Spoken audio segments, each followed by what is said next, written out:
मछली।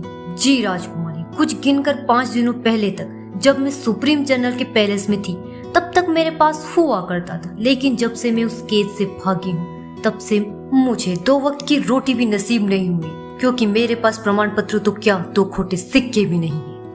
नीर, अच्छा तो तुम हमारे साम्राज्य की सुप्रीम जनरल की एक लौती बेटी शिराखा हो। काफी सुना है मैंने तुम्हारे बारे में। शिराखा?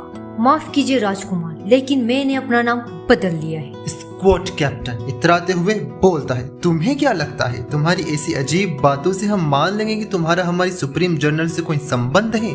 हमारे कमांडर राजकुमारी शिराखा और राजकुमार नीर के सुरक्षा बल के कैप्टन रह चुके हैं, वो उन्हें अच्छे से जानते हैं। तुम्हें क्या लगता है तुम हमें ऐसे ही बेवकूफ बना दोगे? रुद्र, अरे वाह, आपके कमांडर की तो बड़ी बड़ी उपलब्धियां हैं। वैसे आप लोग मेरे हाथ पर बनी इस गोल्डन लीफ को तो पहचानते ही होंगे।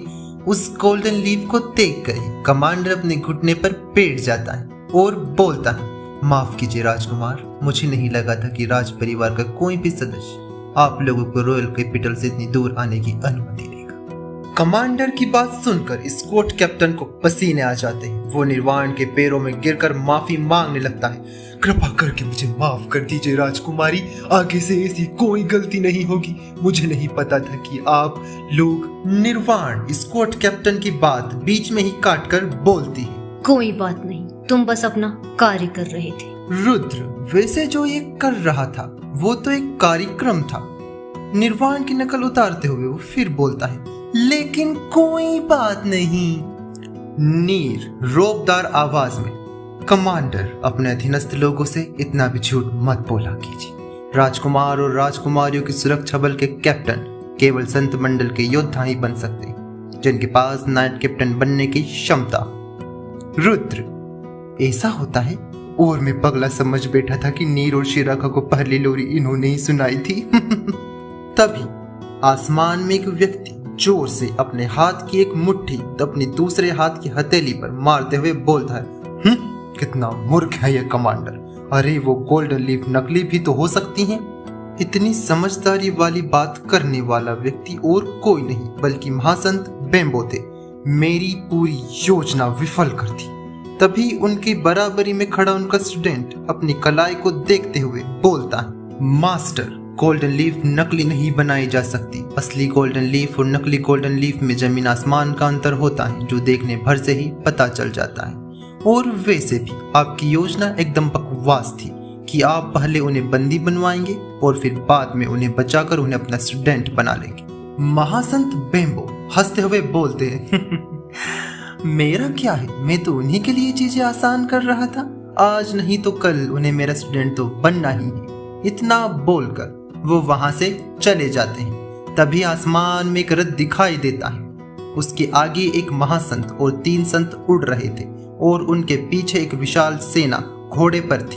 वो कारवाह सीधा निर्वाण और उन तीनों के पास उतरता है। उन्हें देखकर कमांडर परमवीर सेन चौंकते हुए, ये तो महासंत अंबर है, जो कि गोल्डन लीफ एम्पायर के 8 किंग्स में से एक हैं, जो कि सीधे सुप्रीम जनरल की डायरेक्ट कमांड में आते हैं। महासंत अंबर आसमान से उतरकर, मेरे राजकुमार और राजकुमारी, आपने तो परीक्षा में कमाल ही कर दिया। नीर, लेकिन अंकल अंबर, हम तो परीक्षा में लेट होने की वजह से फेल हो गए हैं ना। महासंत अंबर, लेट? कैसे लेट? नीर, वो हम 3 दिनों में अकेडमी नहीं पहुंच पाए ना। महासंत अंबर, अकेडमी नहीं पहुंच पाए, लेकिन ऐसा तो कोई नियम है ही नहीं कि तुम्हें 3 दिनों में अकेडमी पहुंचना है। तुम्हें बस जंगल में शिकार करना था या फिर बीस्ट टेम करने थे, और इसलिए तुम्हें 3 दिन की अवधि दी गई थी, ना कि अकेडमी पहुंचने के लिए। अब चलो, हमें राजधानी पहुंचना है। और महासंत अंबर उन चारों को रथ में बैठने का इशारा करते हैं। रुद्र रथ की भव्यता देखकर चौंक जाता है। रुद्र, देखा दीदी, यहाँ तो महल उखाड़ कर उनका रथ भी बना लेते हैं लोग। नीर, भैया, ये तो हमारे यहाँ का सबसे छोटे रथों में से एक है। रुद्र, क्या मेरे लिए छोटा रथ भेजा है? मैं पैदल ही जाऊंगा। बोल दो इन्हें कि ये रथ लेकर खुद ही चले जाएं। नीर, भैया, यहाँ से राजधानी लगभग 5000 किलोमीटर दूर है। रुद्र, ठीक है, नीर, अब तू मुझसे इतनी विनती कर ही रहा है तो मैं बस तेरे लिए इस छोटे रथ में चला जाऊंगा, लेकिन अगली बार ऐसा हुआ तो मैं तेरी बात भी नहीं मानूंगा। निर्वाण, हाँ, हम जिस रथ में अवेकनिंग के लिए गए थे वो इससे काफी बड़ा और भव्य था। नीर, दीदी वो रॉयल रथ है, उसका प्रयोग केवल सम्राट और साम्राज्य ही कर सकते हैं। हालांकि कभी कभी मैं भी उसका प्रयोग कर लेता हूँ। वो सभी रथ के बीचों बीच बने एक बड़े और भव्य कक्ष में जाकर बैठ जाते हैं। वहीं बीचों बीच वाली कुर्सी पर महासंत स्काई बैठे थे। महासंत अंबर अपने मन में सोचते हुए, वो बुढ़े मास्टर बेम्बो वहां क्या कर रहे थे? अच्छा हुआ मेरे आने से पहले ही वो वहां से चले गए। फालतू में उनकी ग्लोरी जो कि है ही नहीं की बात करके मुझे पकाते। रुद्र नीर से, नीर, ये आसमानी चाचा जी कौन है? और देखने में तो ये बड़े ऊंचे पद के लग रहे हैं। नीर, आसमानी चाचा जी? भैया, क्या आप अंकल अंबर की बात कर रहे हैं? रुद्र, अरे हाँ, यही जो अपने सामने बैठे हैं। नीर, भैया ये महासंत अंबर हैं, जो कि गोल्डन लीफ साम्राज्य के 9 महासंतों में से एक और हमारे साम्राज्य के 8 किंग में से एक हैं। रुद्र, अब ये 8 किंग क्या हैं? यहाँ के राजा तो पापा है ना? हाँ, क्या पापा इनके हाथों की कठपुतली है? नीर, अरे भैया, मैं आपको शुरुआत से समझाता हूँ। गोल्डन लीफ एम्पायर की हायरार्की कुछ इस तरह चलती है। सबसे ऊपर आते हैं 2 सम्राट और 2 साम्राज्ञी। हालांकि हमेशा से 2 सम्राट और 2 साम्राज्ञी नहीं हुआ करते थे, लेकिन कुछ सालों पहले जब हम लोगों का जन्म नहीं हुआ था, तब ताऊ ने पापा को जल साम्राज्य का सम्राट घोषित किया ताकि प्रशासन सही से हो सके। और ये क्यों हुआ था इसके बारे में मुझे कोई अता पता नहीं। हाँ, तो आगे सम्राट के नीचे आते हैं महामंत्री, जो कि अभी एक ही है, महामंत्री नटराज। और उनके नीचे आती हैं सुप्रीम जनरल। और उनके बाद आते हैं 8 किंग्स, उन्हीं में से एक है महासंत अंबर, जो कि एक पाज है। और 5 कबीला यहाँ के सबसे बड़े कबीलों में से एक हैं। इनके पिताजी वहाँ के मुखिया हैं। और इनके नीचे आते हैं कैप्टन नाइट्स, जो कि वहाँ उनके पीछे खड़े 3 लोग, वो कैप्टन नाइट्स हैं। और इसके बाद बहुत सारे पद होते हैं जो कि एक दूसरे से बराबर या उसके ऊपर नीचे होते हैं, जैसे city Lord, commander general, golden night और स्पेशल फोर्सेस। रुद्र, बड़ा ही भयानक सिस्टम है यहाँ का। तो वैसे मुझे इन सब से क्या? नीर, अरे भैया, अगर हमें दीदी को साम्राज्य बनाना है तो हमें इन पदों से होकर धीरे धीरे ऊपर पहुंचना होगा। रुद्र, अच्छा, मतलब हमें सबसे पहले सबसे नीचे के पद से शुरू करना होगा। अरे वाह, मेरा तो कब से सपना था कि मैं सेना के सबसे पीछे खड़ा रहूं, सैनिक वाली छोटी टोपी लगाकर। नीर, अरे भैया, मैं कमांडर और सिटी लॉर्ड जैसे पदों के बारे में बोल रहा था, ना कि सैनिक बनने के बारे में, वो भी सबसे पीछे वाला। रुद्र, अच्छा, तो हम चारों को घर पहुंचने के बाद सिटी लॉर्ड के पद पर नियुक्त कर दिया जाएगा। हालांकि ये छोटा पद है, लेकिन मैं छोटे से ही शुरुआत करने में विश्वास रखता हूँ। रुद्र की ये बात सुनकर महासंत अंबर, जो कि उनकी बात सुनते हुए चाय पी रहे थे, के मुंह से चाय बाहर निकल जाती है। महासंत अंबर रुद्र को समझाते हुए बोलते हैं, राजकुमार, सिटी लॉर्ड बनने के लिए व्यक्ति को कम से कम अनंत ब्रह्मांड मंडल का होना चाहिए। उसके बाद उसे 8 में से 4 किंग्स के अनुमोदन की आवश्यकता होती है। फिर उसे टेस्ट दिए जाते हैं। उस टेस्ट को पार करने के बाद उसे वॉइस सिटी लॉर्ड के पद पर नियुक्त किया जाता है। फिर उसे 1 साल तक प्रशिक्षित किया जाता है। उसके प्रदर्शन के आधार पर उसे 100 में से अंक दिए जाते हैं, जिसमें उसे कम से कम 80 अंक लाना आवश्यक होता है। अंतिम चरण में उसे किसी सिटी लॉर्ड को युद्ध की चुनौती देनी होती है। अगर वो सिटी लॉर्ड को हरा देता है तो उसे सिटी लॉर्ड बना दिया जाता है। रुद्र आसमान की तरफ देखते हुए, वाह, बड़ी ही सरल प्रक्रिया है। नीर, कुछ ऐसा पद देख जिसमें हमारी नियुक्ति की कोई संभावनाएं हो। महासंत अंबर, एक पद तो है, लेकिन कोई बात नहीं, मैं समय आने पर आप लोगों को बता दूं। तभी एक सैनिक कक्ष में आकर बताता है, महामहिम, हम राजधानी पहुंच चुके हैं। कारवाह एम्पीरियल एकेडमी में उतरने वाला है।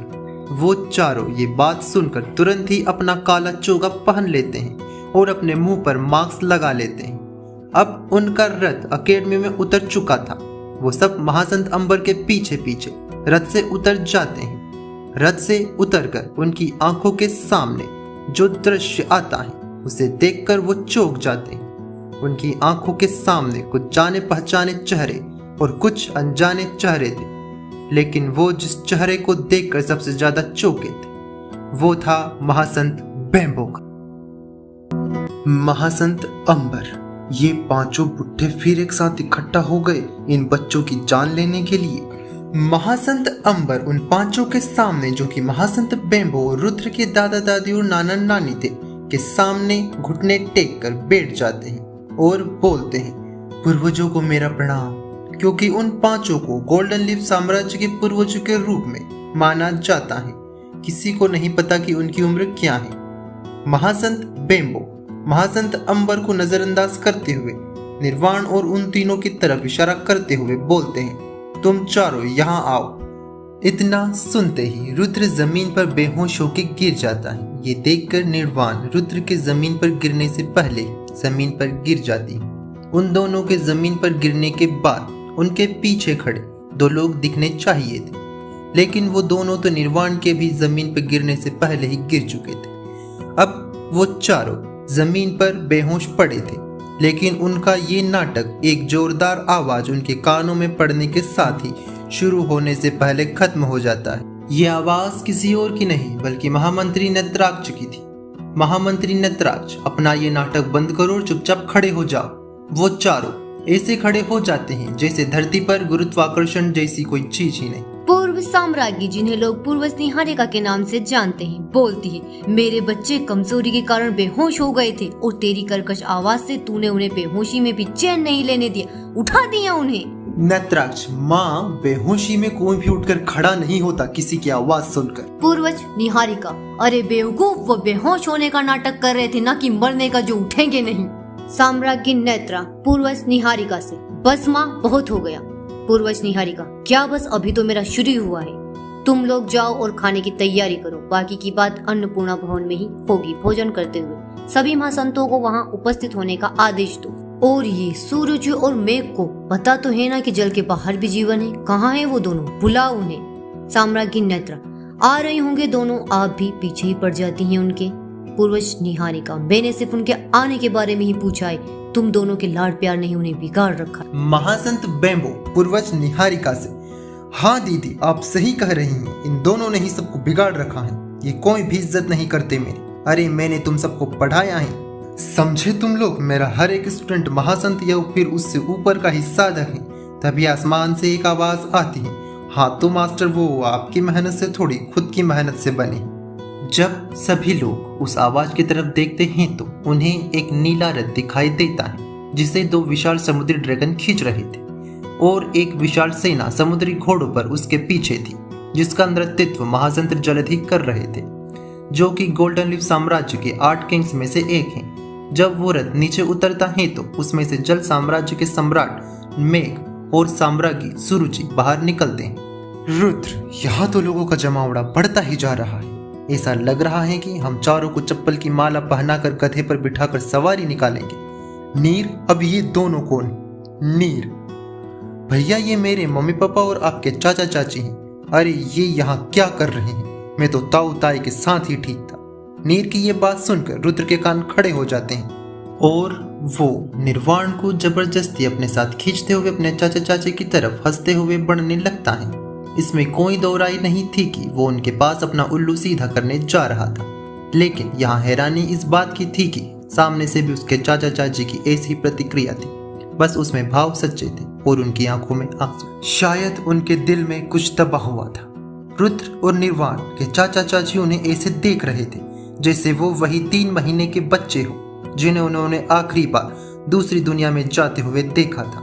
रुद्र और निर्वाण के चाचा चाची दौड़कर उन्हें गले से लगा लेते हैं। जैसे ही उनके चाचा चाची रुद्र और निर्वाण को गले से लगाते हैं, उनकी आंखें अनजाने में ही भर आती हैं। रुद्र और निर्वाण मन में सोचते हुए, हम ये रो क्यों रहे हैं? पूर्वज आरंभ, जो कि गोल्डन लीफ साम्राज्य के पूर्व सम्राट हैं, बोलते हैं, अगर तुम्हारा मिलना हो गया हो तो हमें और भी आवश्यक कार्य हैं जिन्हें हमें आज ही पूरा करना है।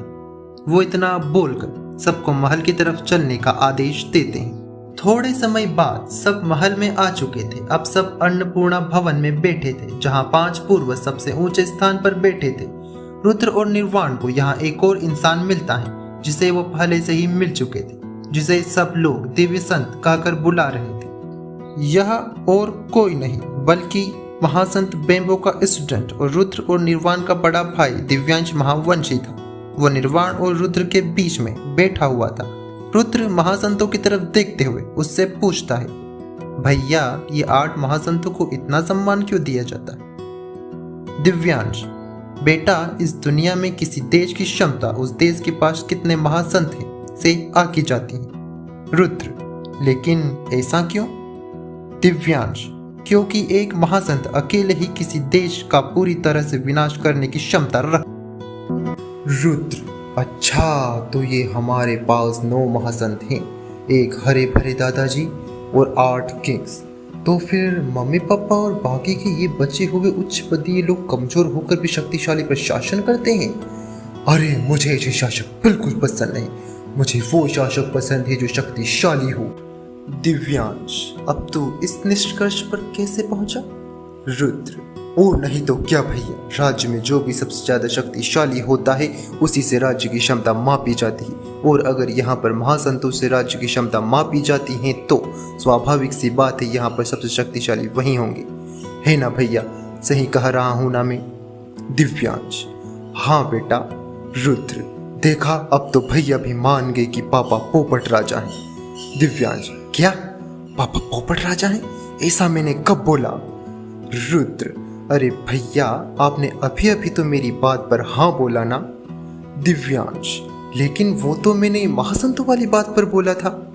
रुद्र, दिव्यांश की बात को नजरअंदाज करते हुए, बस भैया अब मैं पापा को और ज्यादा पोपट राजा बनते नहीं देख सकता, इसलिए इस सभा के बाद मैं चला जाऊंगा महासंत बनने, और फिर मैं पापा का अंगरक्षक बन जाऊंगा। उसके बाद पापा को कोई भी फिर से पोपट राजा नहीं बोल पाएगा, और वो ये बोलने के बाद अपने आप में ही खुश हो जाता है। दिव्यांश टेलीपैथी से रुद्र को, अरे पिछले 1 घंटे से तू ही उन्हें 50 बार पोपट राजा बोल चुका है, और इतनी हिम्मत तो ईविल वैली के मास्टर की नहीं हुई जिसकी क्षमता हमारे साम्राज्य के बराबर है। रुद्र, तो क्या वहां भी 9 महासंत हैं?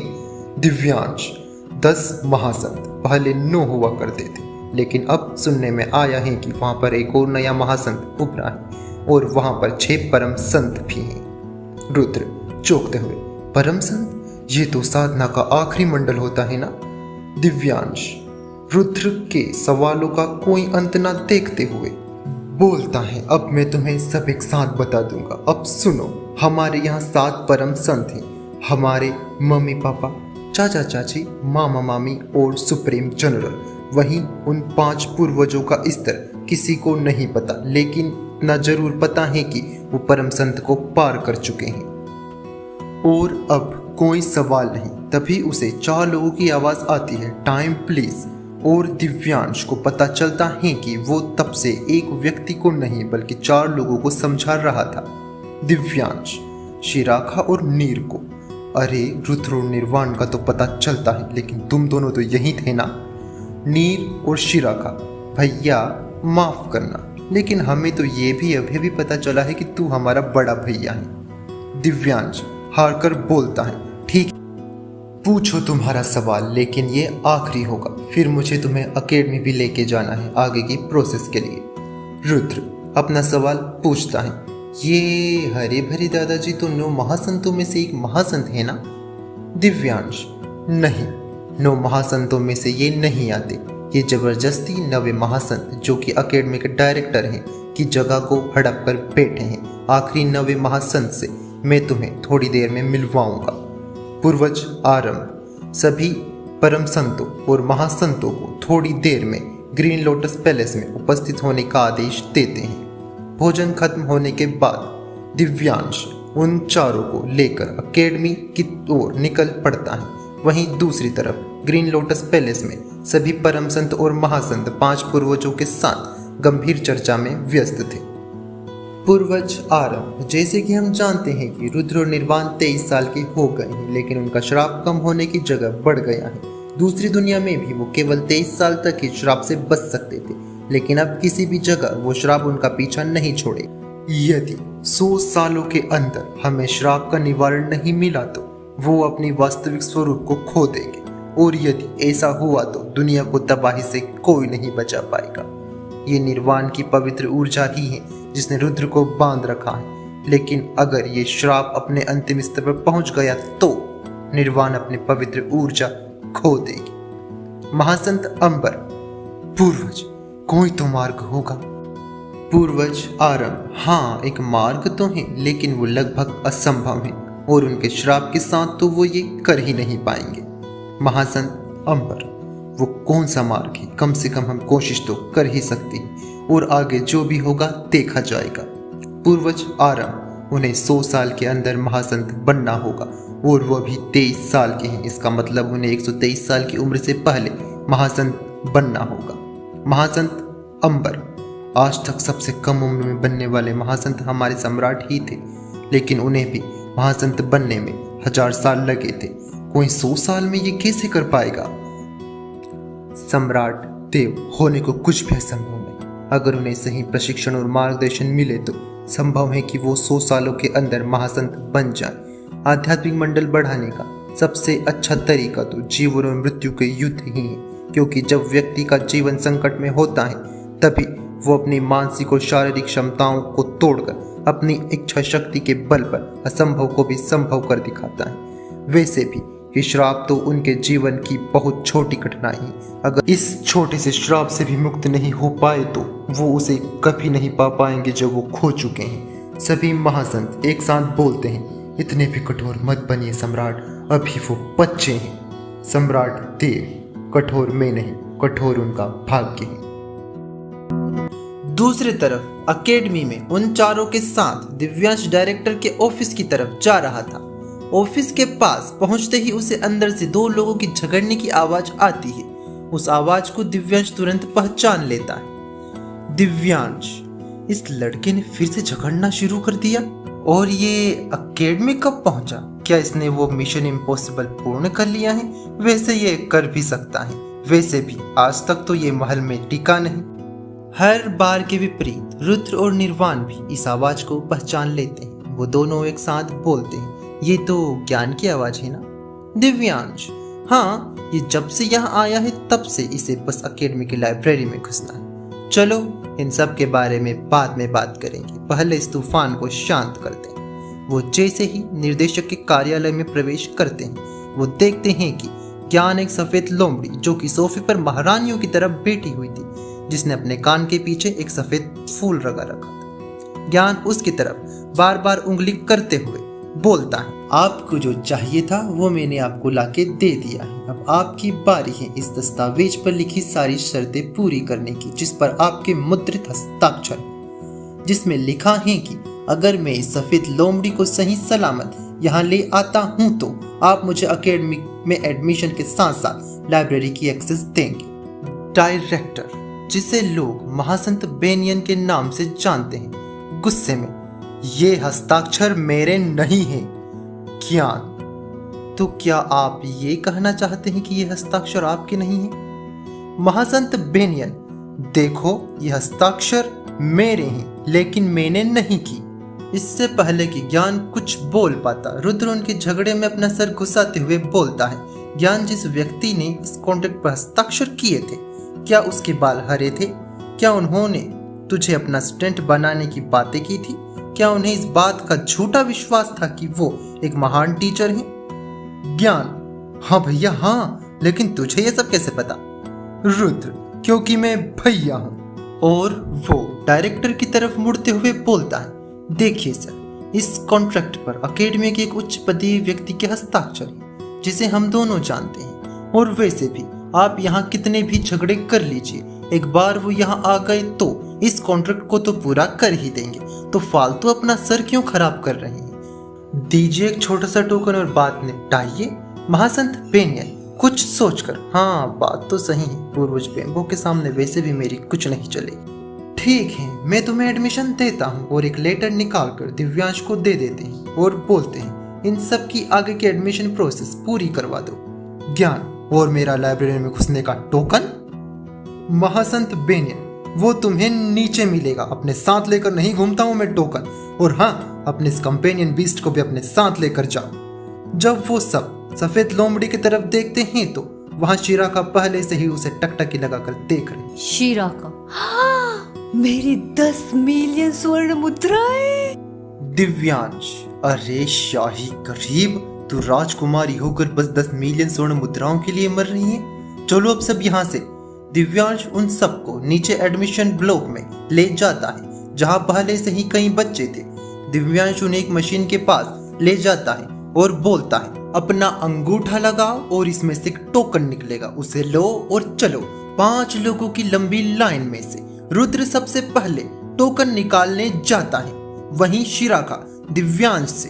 भैया, इस मशीन से सबसे ऊंचे स्तर के टोकन बाहर निकलते हैं क्या, जो हमारे जैसे टैलेंटेड लोग ही बस इस लाइन में खड़े हैं? दिव्यांश, अरे बेटा, उच्च स्तरीय क्या होता है? कुछ नहीं, इसमें से शाही टोकन निकलते हैं, शाही, जो अभी तक बस मेरे पास ही था, लेकिन अब ये उपलब्धि तुमने भी हासिल कर ली है। अब ये टोकन तुम्हारे पास भी होगा, हर एक के पास। निर्वाण, यहाँ पर स्टूडेंट टोकन के भी अलग अलग स्तर होते हैं क्या? मुझे तो लगा था कि ये सिर्फ आई कार्ड के रूप में काम करते हैं। दिव्यांश, यहाँ स्टूडेंट टोकन सिर्फ आई कार्ड की तरह काम नहीं करते, इसके कई अलग अलग प्रयोग होते हैं और इसके कई अलग अलग स्तर भी होते हैं। जितने ऊंचे स्तर के टोकन होते हैं उतनी ही ज्यादा सुविधाएं और संसाधन अकेडमी से उस छात्र को मिलती हैं। जहाँ इसकी शुरुआत ब्रॉन्ज से होती है, वहीं प्लेटिनियम स्तर, जो कि इसका सर्वोच्च स्तर है, पर व्यक्ति को 1 वर्ष की अवधि तक बने रहना पड़ता है। केवल तभी उसे अकेडमी से ग्रेजुएशन की डिग्री प्राप्त होती है। आज तक उस स्तर को प्राप्त करने में लगने वाली सबसे कम अवधि 310 साल थी, जिसका श्रेय हमारे पिताजी और इस साम्राज्य के सम्राट देव महावंशी को जाता है। वहीं दूसरी तरफ जिस हॉल में दिव्यांश के साथ उसके भाई बहन जिस मशीन के सामने खड़े थे, उसी मशीन के पास एक और मशीन थी, जिसके सामने एक बहुत बड़ी लाइन में छात्र अपना टोकन निकालने के लिए खड़े थे। उसी लाइन में सबसे आगे सफेद चोगा पहने हुए एक छात्र खड़ा था, जो पिछले 2 घंटों से उस लाइन में और लगभग 1 घंटे से उस मशीन के सामने खड़ा था। वो उस मशीन को जोर जोर से हिलाने लगता है। इसमें से मेरा टोकन बाहर क्यों नहीं निकल रहा? हाँ, कहीं ऐसा तो नहीं कि मैं पास ही नहीं हुआ हूँ? नहीं, मेरे पास तो अकेडमी से लेटर आया था। जरूर इस मशीन में ही कोई खराबी है। ये और कोई नहीं बल्कि सेन वंश का वारिस सुपसेन था। उसकी इन हरकतों से परेशान होकर उसके पीछे पिछले 1 घंटे से अपनी बारी का इंतजार करते हुए खड़ा एक मोटा लड़का उसे गुस्से में ताना मारते हुए बोलता, तुम्हारा हो गया हो तो हटो यहाँ से। पास तो होते नहीं हैं और मुंह उठाकर आ जाते हैं टोकन निकालने। और उसे जोर से धक्का मार देता है। शुभ सीधा जाकर नीर से टकराता है और वो दोनों जमीन पर गिर जाते हैं। वहीं बेचारा रुद्र, जो पिछले आधे घंटे से उस कबाड़ मशीन में बड़े जेंटल तरीके से ये सोच कर कि अगर गलती से ये कबाड़ मेरे हाथों से कूड़ा बन गए तो इसकी भरपाई भी ये मुझसे ही करवाएं, ये सोचकर वो उस मशीन में अंगूठा लगाने की जगह ढूंढ रहा था। उसे अंगूठा लगाने की जगह मिली ही थी कि एक तेज हवा के झोंके से वो कबाड़ कूड़े में परिवर्तित हो जाता है। जब रुद्र गुस्से में पीछे मुड़ता है तो उसे पता चलता है कि एक मोटे लड़के ने एक सफेद चोगा पहने पतले लड़के को जोर से धक्का मारा था। उसी वजह से वो हवा आई थी और उसका कबाड़ कूड़े में परिवर्तित हो गया। रुद्र अपने गुस्से से भरी आंखें उस मोटे लड़के पर टिकाता है, जो ब्रोंज के दूसरे स्तर का टोकन प्राप्त कर अपनी छाती खमंड में चौड़ी करके खड़ा था। रुद्र उसके पास जाता है और बिना कुछ कहे उसे एक तेज घूसा मार देता है। रुद्र का घूसा खाकर वो लड़का फुटबॉल की तरह हवा में उड़ता हुआ एडमिशन ब्लॉक के दरवाजे से बाहर निकल जाता। वह अन्य छात्र इस घटना से चौंकते हुए बोलते हैं, वो लड़का तो हाथी समुदाय का राजकुमार था ना, जो अपने लोहे की तरह मजबूत डिफेंस और अपने बेशुमार शारीरिक शक्ति के लिए जाने जाते हैं। उसे बस अपने एक ही हमले से उड़ाकर बाहर कर दिया। कौन है ये लड़का? वही निर्वाण रुद्र को नजरअंदाज करते हुए उस कूड़े में से 6 लकड़ी के टोकन बाहर निकाल दिए और वो देखती है कि टोकन दूसरों से काफी अलग थे और उन पर अजीब से नाम लिखे हुए थे। वो टोकन उसे पहचान में इसलिए आ रहे थे क्योंकि उन पर उनके फोटो बने हुए थे जो कि उनके बचपन के थे। वो उन सभी टोकन को लेकर दिव्यांश के पास जाती है। निर्वाण, भैया ये हमारे टोकन दूसरे बच्चों से अलग क्यों हैं और इन पर हमारे बचपन की फोटो क्यों बनी हुई है? क्या ये हमें नर्सरी से शुरू करवाएंगे? दिव्यांश रुद्र से अपना ध्यान हटाते हुए निर्वाण की बात का जवाब देता है। हाँ, लगभग ऐसा है। ये सब तुम्हें बाद में पता चल ही जाएगा। यहाँ बस इतना समझ लो कि तुम्हारी रैंक ब्रोंज, जो कि सबसे निचला स्तर है, से भी नीचे है और इसका संबंध तुम्हारी परीक्षा में किए गए प्रदर्शन से बिल्कुल नहीं। जैसा कि तुम्हें कल के प्रवेश समारोह में पता चल ही जाए कि सब कितना उल्टा है। अब सब अपने अपने टोकन ले लो और उस पर अपने खून की एक बूंद डाल दो ताकि तुम्हारा एडमिशन कंफर्म हो जाए। सब निर्वाण से अपना अपना टोकन ले लेते, लेकिन निर्वाण के पास अभी भी एक टोकन बचा हुआ था। निर्वाण उस टोकन को देखकर बोलती है, सुनहरे बाल, सुनहरी आंखें, साफ गोरा रंग। फिर वो शुभ की तरफ देखती है और बोलती है, शेख साहब कहीं ये टोकन आपका तो नहीं? शुभ उस टोकन को अपने हाथ में लेते हुए बोलता है, ये टोकन तो मेरा ही है, लेकिन इसमें बनी ये फोटो कहाँ से आई? इसे तो मैंने कब का जला दिया था। वो सब देखते हैं कि उनके टोकन पर उनके बचपन की भद्दी फोटो लगी हुई थी। फिर वो सभी अपने टोकन पर खून की एक बूंद डालते हैं। वो टोकन चमकने लगता है और उसमें से आवाज आती है, प्रवेश सत्यापित किया गया। छात्र की वास्तविक पहचान रुद्र महावंशी। छात्र की छद्म पहचान डाकू। छात्र की टोकन रैंक वुड लेवल 1। छात्र का आध्यात्मिक स्तर तारा मंडल के 4थे स्तर पर। समूह का विवरण अभी किसी भी समूह में नहीं। प्रवेश सत्यापित किया गया। छात्र की वास्तविक पहचान निर्वाण महावंशी। छात्र की छद्म पहचान लुटेरी। छात्र की टोकन रैंक वुड लेवल 1। छात्र का साधना स्तर तारामंडल के 4थे स्तर पर। समूह का विवरण अभी किसी भी समूह का सदस्य नहीं। ऐसे ही सबके टोकन में से आवाज आती है, जहां बस 3 चीजों में अंतर था, उनके नाम में, उनके छद्म नाम में और उनके आध्यात्मिक स्तर में। जहां नीर का छद्म नाम बेशर्म, शिराखा का छद्म नाम घमंडी और शुभ का छद्म नाम भिखारी था और तीनों ही तारा मंडल के 11वें स्तर पर थे। दूसरी तरफ ज्ञान, जिसका छद्म नाम अनपढ़ था, वो तारा मंडल के 4थे स्तर पर था। रुद्र, भैया ये वास्तविक पहचान और छद्म पहचान का क्या चक्कर है? दिव्यांश रुद्र का टोकन लेते हुए, मैं तुझे समझाता हूँ। अकेडमी में छात्र की असली पहचान छुपाने के लिए उन्हें छद्म पहचान या कहीं की कोड नेम दिए जाते हैं। हालांकि साधारण तौर पे ये नाम स्टूडेंट द्वारा स्वयं अपने फॉर्म में भरे जाते हैं, लेकिन तुम्हारा फॉर्म तो किसी और ने भरा था, इसीलिए नाम भी तुम्हें उन्होंने ही दिए होंगे। हमारे साथ ऐसा ही होता है। अब आते हैं टोकन रैंक पर। जैसे कि तुम देख सकते हो, तुम्हारे हाथ में एक लकड़ी का टोकन है जिसे आधिकारिक रूप में वुड टोकन कहते हैं। जहां बाकी टोकन में 5 स्तर होते हैं, वहीं इसमें 9 स्तर होते हैं, जिसमें तुम पहले स्तर पर हो। और रुद्र ने जो थोड़ी देर पहले किया था, उसकी वजह से मुझे डर है कि तुम्हारे टोकन का स्तर कम होकर -1 हो जाएगा, जिसे तुम्हें 6 महीने में वुड लेवल 1 पर लाना होगा। अगर तुम ऐसा नहीं कर पाते हो तो तुम्हें अकेडमी से निकाल दिया जाएगा। अब आते हैं समूह पर। हमारी अकेडमी में समूह 2 तरह के होते हैं, एक स्थायी समूह, दूसरे अस्थायी समूह। ये समूह अकेडमी से मिले मिशन पूरा करने के लिए बनाए जाते हैं, जहां स्थायी समूह अकेडमी से अनुमति के बाद किसी 7 या 7 से अधिक लोगों द्वारा बनाए जाते हैं, जो हमेशा समूह में काम करते हैं। वहीं अस्थायी समूह अकेडमी या किसी एक व्यक्ति द्वारा बनाया जाता है, जो कि एक मिशन करने के बाद खत्म कर दिया जाता है। हालांकि मिशन एक अकेला व्यक्ति भी कर सकता है। वो ये सब बातें कर ही रहे थे कि एडमिशन ब्लॉक के दरवाजे पर एक लड़का आता है और बोलता है, वो कौन है जिसने मेरे छोटे भाई पर हाथ उठाया। तभी शीरा का, अरे वाह, ये मोटा लड़का तो उससे भी मोटे लड़के को साथ लाया है। शिराका की बात सुनकर वो सब दरवाजे की तरफ देखते हैं। दरवाजे पर खड़े उस व्यक्ति को देखकर छात्रों के बीच बातें शुरू हो जाती हैं।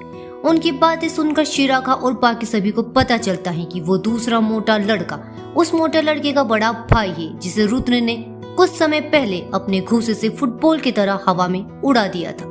और ये दोनों भाई हाथी समुदाय के मुखिया के बेटे हैं, जिसमें से बड़े बेटे का नाम शक्ति बलवंशी है और वहीं छोटे बेटे का नाम बल प्रताप बलवंशी है। शिराका, देखा तुम लोगों ने, इनके शरीर की तरह ही इनके नाम भी भारी हैं, और अगर इनकी उपस्थिति को मद्देनजर रखकर देखा जाए तो इनकी बुद्धि इनके शरीर और इनके नाम से भी ज्यादा भारी है। बल प्रताप बलवंशी अपने बड़े भाई से, भैया वो लड़का जो अपने अजीब से टोकन में कुछ देख रहा है, उसने मारा था मुझे। शक्ति बलवंशी, चुप, पहले तो मार खा ली और अब ऐसी बात करके लोगों के सामने हमारे बलवंश का अपमान करवा रहा है। शक्ति फिर रुद्र की तरफ देखकर बोलता है, बच्चे। उधर रुद्र अपनी ही दुनिया में अपने टोकन की तरफ देखते हुए, आखिर वो आवाज आई कहां से थी? वो टोकन के अंदर झांक कर, सुनिए, कोई अंदर है क्या?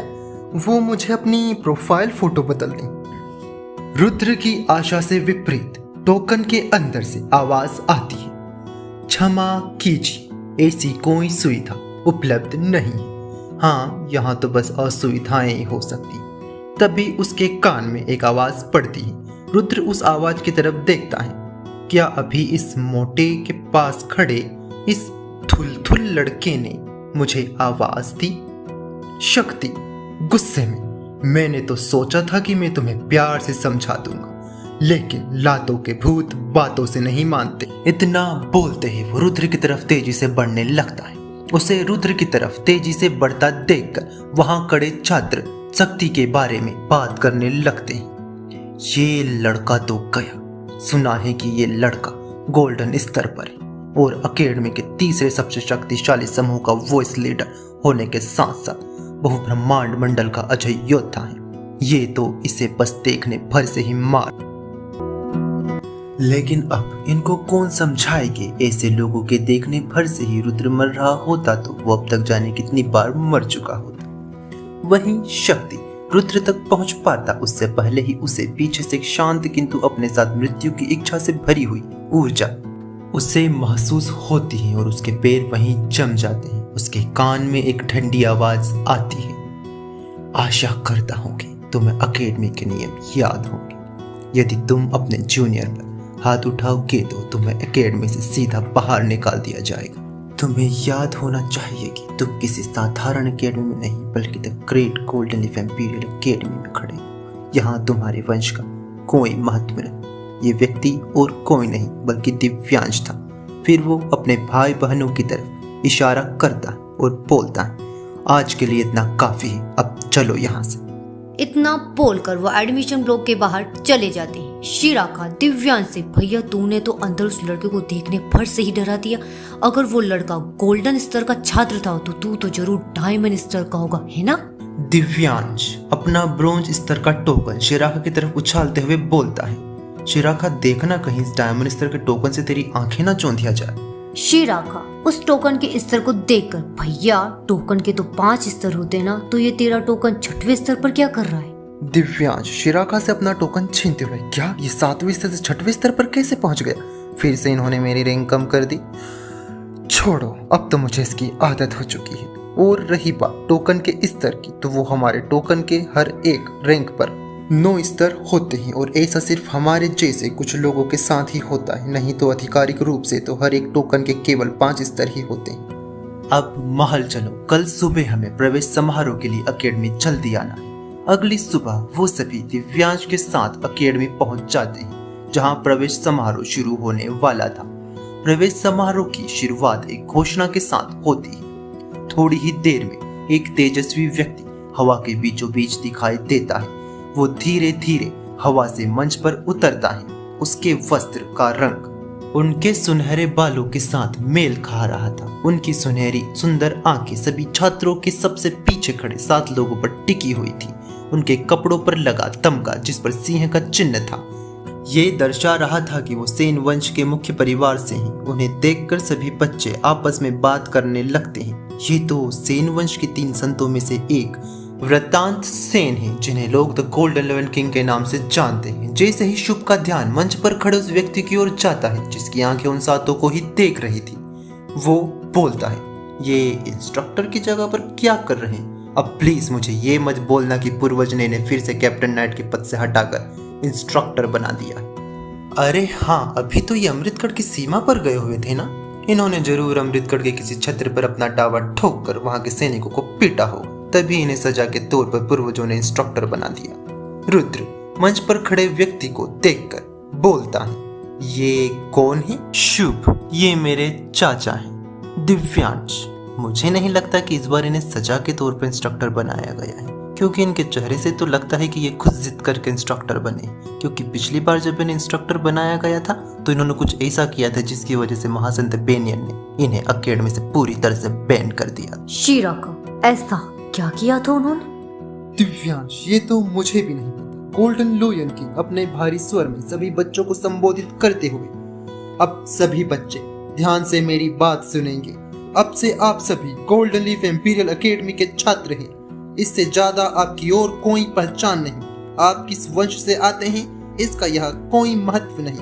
आज से आप सब कार्य एकेडमी के नियम अनुसार ही होंगे जो कि आपके टोकन में दिए गए हैं। आने वाले 6 वर्षों तक आपकी ट्रेनिंग एकेडमी में चलेगी, जिसमें आपको कुछ छोटे मोटे मिशन करने होंगे जो एकेडमी द्वारा दिए जाएंगे।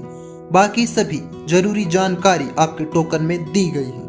यदि आपको किसी भी समूह में जाना है तो आप उस समूह को आवेदन दे सकते हैं। यह पूरी तरीके से उस समूह पर निर्भर करेगा कि वो आपके आवेदन को स्वीकार करता है या नहीं। समूह को छात्र के साथ या छात्र को समूह के साथ किसी भी तरह के दुर्व्यवहार की अनुमति नहीं। इस वर्ष संस्था द्वारा 2 अन्य समूहों का आवेदन स्वीकार किया गया है, जिनमें से पहला है द क्राउन, जिसके कैप्टन का छद्म नाम है फ्लेम क्राउन, रैंक डायमंड स्तर 3, और जिसकी वॉइस कैप्टन है वोटर क्राउन, रैंक डायमंड स्तर 2।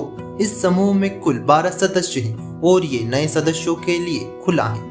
दूसरा है द लालटेन, जिसने अपनी सारी जानकारी गुप्त रखी है और ये कोई नए सदस्य नहीं लेगा। धन्यवाद। आशा करता हूँ कि आप सभी के सपने इस एकेडमी में पूरे हों। इतना कहकर वो हवा में एकाएक गायब हो जाते हैं। वहीं नीचे छात्रों के बीच 2 नए समूह की चर्चा हो रही थी। एक छात्र अपने सभी साथियों से, सुना है कि द क्राउन समूह पंच तत्व समुदाय के लोगों ने बनाया है। दूसरा छात्र बोलता है, पंच तत्व समुदाय तो दुनिया का सबसे शक्तिशाली समुदाय है।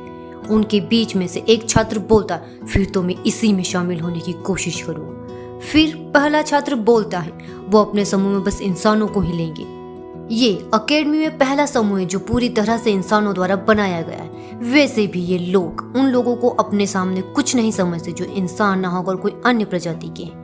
फिर एक दूसरा छात्र उनके पीछे से बोलता है, तुम लोग भी कैसे मूर्खों जैसी बातें कर रहे हो।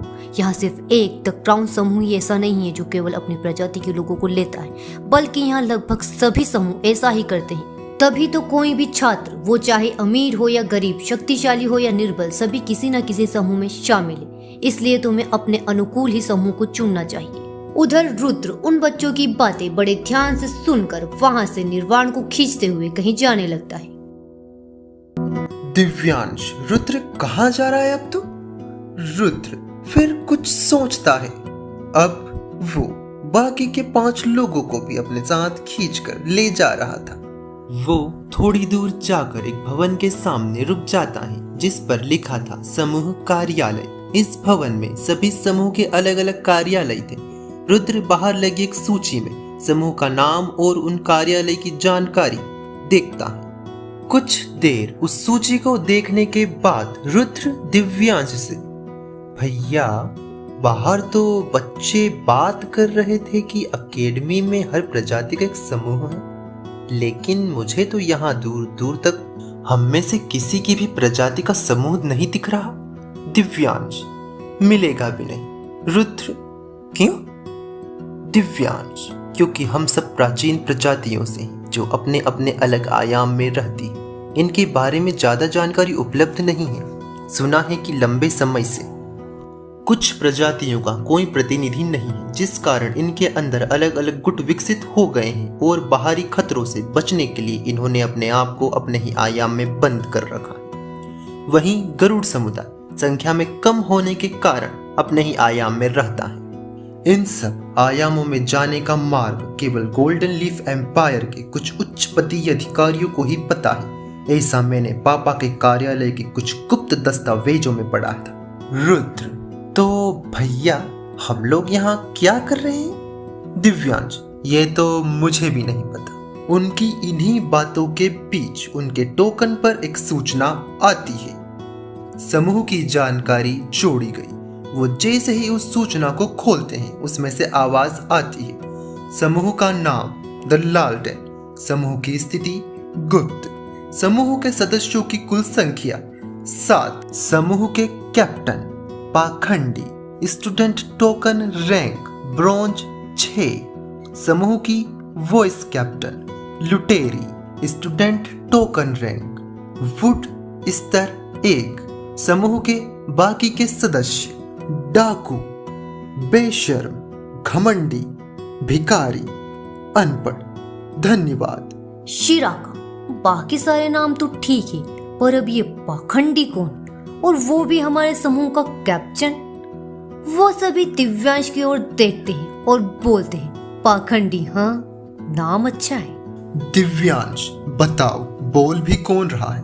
निर्वाण, वो सब तो ठीक है, लेकिन ये हमारा समूह किसने बनाया? दिव्यांश, उसमें क्या सोचना, हमारे लिए निर्णय तो हमारे परिवार के लोग ही लेते हैं, उन्होंने ही बनाया होगा। वो क्या, बैठे तो हैं निर्देशक के कार्यालय। तभी उनके टोकन से आवाज आती है, आपको निर्देशक के कार्यालय में आधे घंटे में उपस्थित होने का निर्देश दिया गया। थोड़ी देर में वो सभी निर्देशक के कार्यालय में उपस्थित हो जाते हैं, जहां पर पहले से ही गोल्डन लोयन किंग महासंत बेनियन को लालटेन का मतलब समझा रहे थे। तो देखा आपने, ऐसे मैंने रखा है इस समूह का नाम लालटेन। दिव्यांश, अंकल लोयन, आपको नहीं लगता कि हमारे समूह का नाम हमें रखना चाहिए था, ना कि आपको? लोयन की हंसते हुए, तुम लोग तो अभी बच्चे हो ना, तुम्हें क्या पता नाम रखने के बारे में? देखो कितना सोच विचार करने के बाद मैंने ये नाम रखा है। ये देखो हमारे साम्राज्य की आशा का दीपक, और इसके आसपास सुरक्षा करने वाले ये तुम लोग हो जो इसे कितनी ही जोर से चलने वाली आंधियों से बचा रहे हो। और कुछ इस प्रकार से ही मैंने तुम्हारे समूह का नाम रखा है, लालटेन। रुद्र, बस शेर चाचा जी, बस। आपने बस एक नाम रखने के लिए बेचारी आशा के घर में अंधेरा कर दिया। दिव्यांश, रुद्र, अब तू इस पर कैसे पहुंचा? शिराका, अरे भैया, अभी अभी तो शेर चाचा जी ने बोला कि ये हमारे साम्राज्य की किसी आशा का दीपक है। ये सुनकर दिव्यांश लगभग बेहोश होने वाला था। महासंत बेनियन, बस करो तुम लोग, पहले से ही इसने मुझे 1 घंटे से परेशान कर रखा और अब तुम लोग शुरू हो गए। मैंने तुम्हें यहाँ कुछ काम से बुलाया है। तुम्हारा प्रशिक्षण आने वाले 3 दिनों में शुरू हो जाएगा। तुम्हारा प्रशिक्षण के प्रभारी गोल्डन लोयन किंग रहेंगे। रुद्र निर्वाण की तरफ देखते हुए, प्रभारी? निर्वाण, इंचार्ज। महासंत बेनियन, तुम्हारे प्रशिक्षण की योजना पूर्वज बेम्बो द्वारा भेजी जाएगी। उनका प्रशिक्षण सदैव से ही कठोर रहा है। ध्यान रहे कि तुम्हारा प्रशिक्षण औरों से अधिक कठोर होगा। साधारण बच्चों की तुलना में तुम्हें अपने टोकन रैंक बढ़ाने के लिए अधिक अंकों की आवश्यकता होगी। अंक प्राप्त करने के 2 तरीके हैं। पहला, प्रशिक्षण में तुम्हारे प्रदर्शन के आधार पर। दूसरा, अकेडमी द्वारा दिए गए मिशन को पूर्ण करने पर। दिव्यांश, आप एक बात तो जोड़ना भूल ही गए कि हम जो भी मिशन करते हैं उसके आधे अंक हमें प्राप्त होते हैं। महासंत बेनियन, ऐसा कुछ नहीं होता है, वो मिशन इतने ही अंक के होते हैं। एक और बात, जैसे ही दिव्यांश के प्रशिक्षण के 6 वर्ष पूर्ण होंगे तुम्हें सीधा बड़े मिशन पर भेज दिया जाएगा। दिव्यांश को आए हुए अकेडमी में 5 वर्ष हो चुके हैं। तुम्हारे पास केवल 1 वर्ष का समय है। इस एक वर्ष में अपने आप को तैयार कर लो अपने जीवन को जोखिम में डालने के लिए।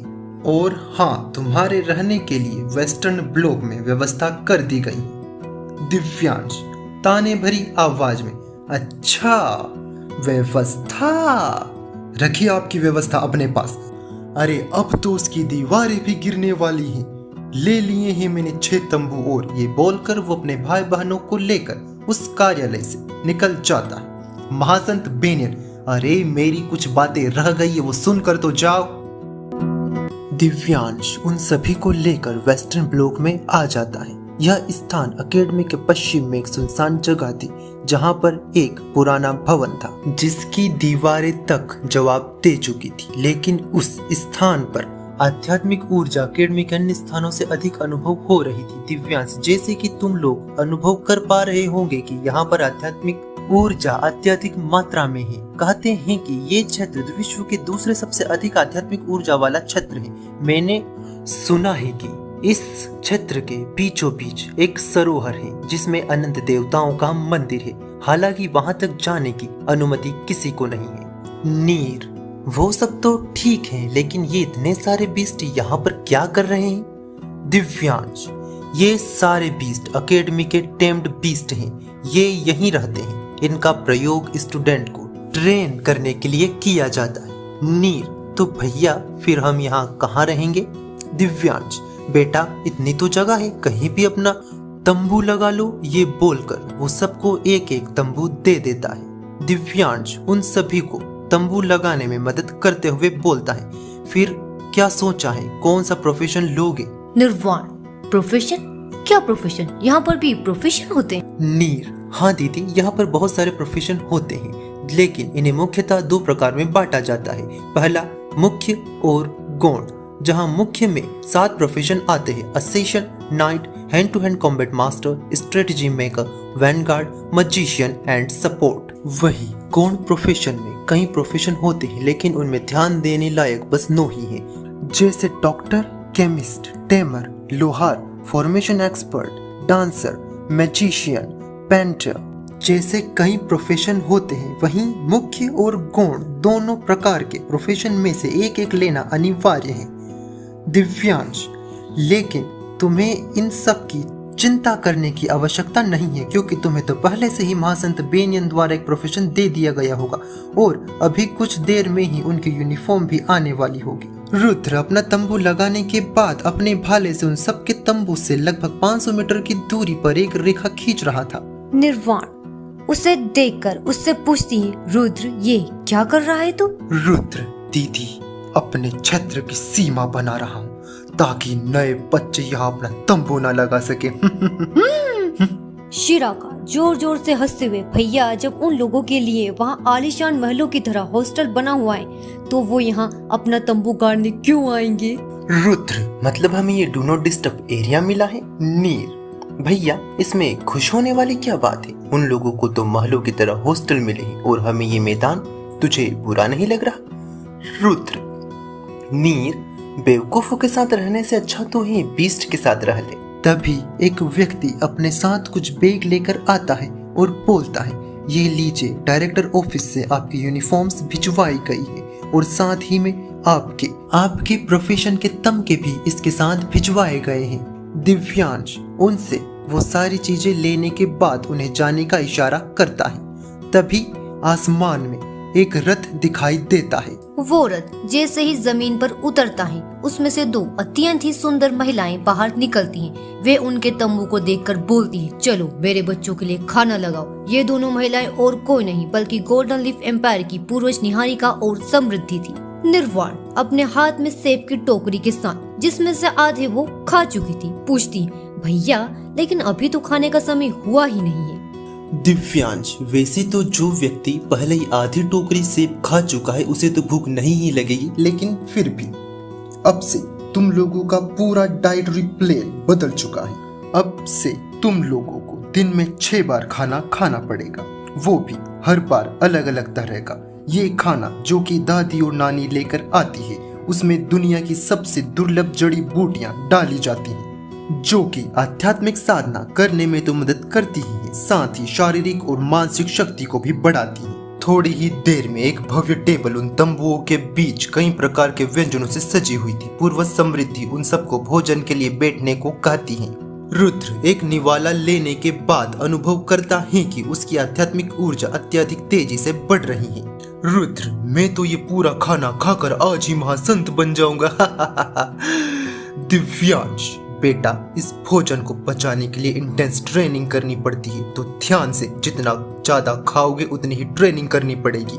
दिव्यांश अपनी बात पूरी कर पाता उससे पहले ही वो सब मिलकर टेबल पर रखा सारा भोजन साफ कर चुके थे। खाना खाने के तुरंत बाद ही उनके शरीर में अनियंत्रित ऊर्जा का प्रवाह होने लगता है, जो कि निरंतर रूप से बढ़ती जा रही थी। दोनों पूर्वज की जोरदार हंसी की आवाज उन सबके कानों में पड़ती है। तभी पूर्वज निहारिका अपनी चुटकी बजाती है और वो सभी खाने की टेबल से सीधे अखाड़े में पहुंच जाते हैं, जहां पर एक भूखा बीस्ट उनका इंतजार कर रहा था। वो सभी अलग अलग अखाड़े में टेलीपोर्ट हुए थे और उनके सामने अलग अलग तरह के भूखे बीस्ट थे, जिनकी शक्ति उन सबकी शक्तियों के साथ मेल खा रही थी। वो सब जैसे ही उन बीस्ट्स को देखते हैं, उन्हें पता चल जाता है कि वो उन बीस्ट्स के साथ जीवन और मौत की लड़ाई लड़ने जा रहे हैं।